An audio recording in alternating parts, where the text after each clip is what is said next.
It's a webcam and a ring light. It's a 2-for-1 deal. But is it any good?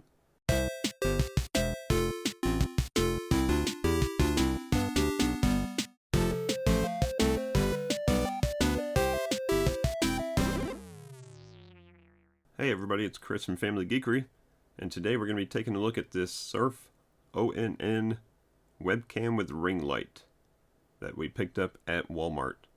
And this is going to be the third item in the series of cheap gamer or budget streamer series that we're reviewing, where we reviewed also a portable pocket LED light and also a microphone.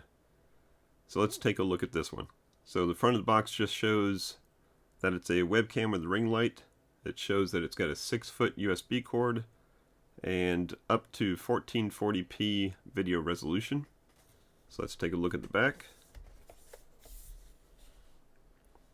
5 megapixel still image resolution, built-in microphone, 3 LED brightness levels, and USB plug and play. Again, it's showing that it's 1440p. We've got 85-degree field of view and built-in adjustable LED ring light, an adjustable base for wide and narrow monitors, laptop screens, and it's compatible with both Mac and PC. So let's open it up and take a look. So here it is. Here's the camera with built-in ring light. And let's look first at the stand. So it said it's adjustable to sit on top of your monitor, which has a typical type of lip here to sit on your monitor, and then you adjust the base to balance it. Once you got that on your monitor, then you can pitch it up and down depending on where you want it to look at. And then in addition to that, it's also got the 1/4-20 thread, so you can attach it to any type of camera mount or tripod or any of those desk mounts that you have that use that 1/4-20. Besides that, the top part itself is pretty plasticky. And here's the what they list to be 6-foot cable. I'd believe it. It's pretty long. That's good, because it's got to get from your monitor all the way to wherever your computer is. And then right here is the LED light. So it said it had three brightnesses. I'm guessing there's no push down on that. I'm guessing it's just going to be a tap light button to adjust those 3 brightnesses. So I guess the only step that we have now is to plug it in and see how it works as a camera and see how the light works, see if that's worth anything. Okay, so I've switched over to my computer so I can actually plug it into the USB port and record. So what you're seeing right now is the actual video from the Onn 1440p webcam with ring light. So right now I've got just a regular studio light set up like I usually have, and no light coming out of that guy yet.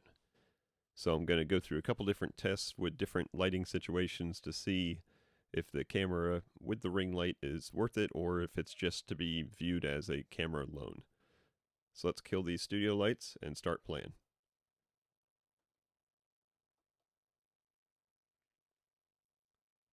Alright, so there's Spider-Man all by himself in the dark. Now I'm going to turn on the ring light. And that is the first level of brightness, and you can see the autofocus is having a little bit of a time trying to get in focus with it. But you can see that there's actually light coming out. Let me go up to the second brightness level. That's number 2, and it looks like it's refocusing.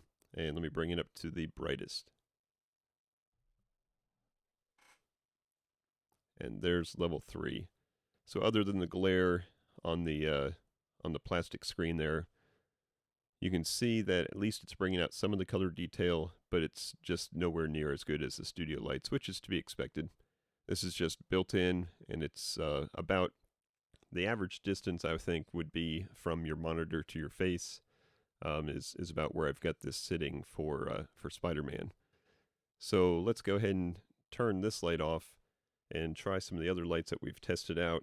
I'm going to start with the $5 Vivitar portable battery-powered light.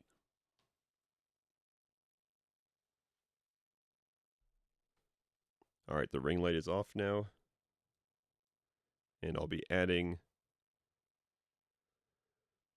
the $5 Vivitar light at its brightest setting. So you can see it's probably not as bright as the ring light that's included. So I would say the ring light's a little bit better than this one. So let me turn this off, and we're going to go to the next step in lighting, which would be the Vivitar Studio Pocket Light that we just reviewed. I'll have a link in the description below. So I'm going to turn that on to its default setting at the brightest light. And now you can see that this light is pretty close to how we had the studio lights before. So I'm going to real quickly compare and contrast by turning the studio lights on and turning this off. 3, 2, 1. And that's pretty close. So between the three lights, I would say the ring light built in would probably not be enough light if you're in a completely darkened room without some other lights. But the camera itself works completely fine as itself as a camera, and then adding in some other kind of light, whether it's about $40 for that Vivitar Pocket Studio light or any other kind of combination of lights, would be necessary to give you some brightness in a fully darkened room. Now, while we've got it hooked up, let's go ahead and bring the camera in a little bit closer to see what kind of video detail we can get.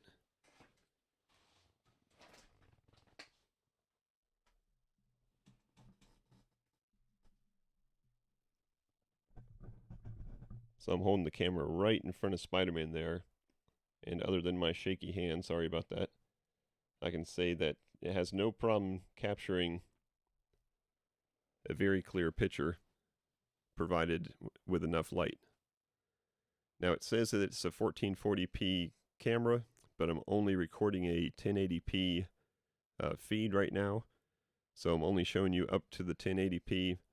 But I can't think of any situations, if you're going to use this as a FaceCam, maybe for streaming, or a FaceCam for video conferencing, like a Zoom meeting or something, I couldn't see why you'd ever need 1440p resolution. You're usually using a small box on your screen superimposed with the game that you're playing, or you're showing up on somebody's screen as a small box along with a bunch of other small boxes for their video meeting. So 1080p is going to be plenty fine.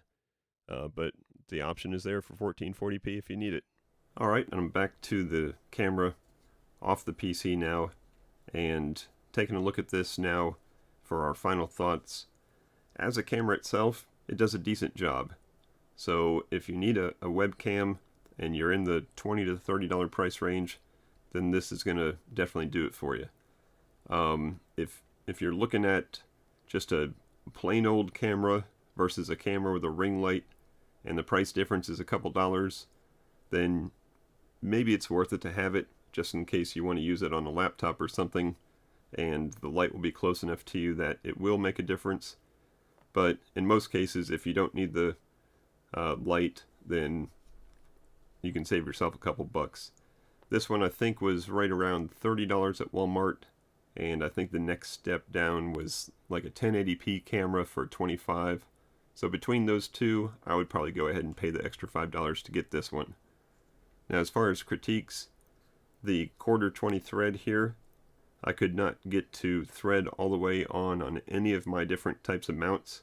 So it feels like it's kind of cross-threaded in there. That could just be this particular one. I could have just got a dud, but that's at least worth mentioning.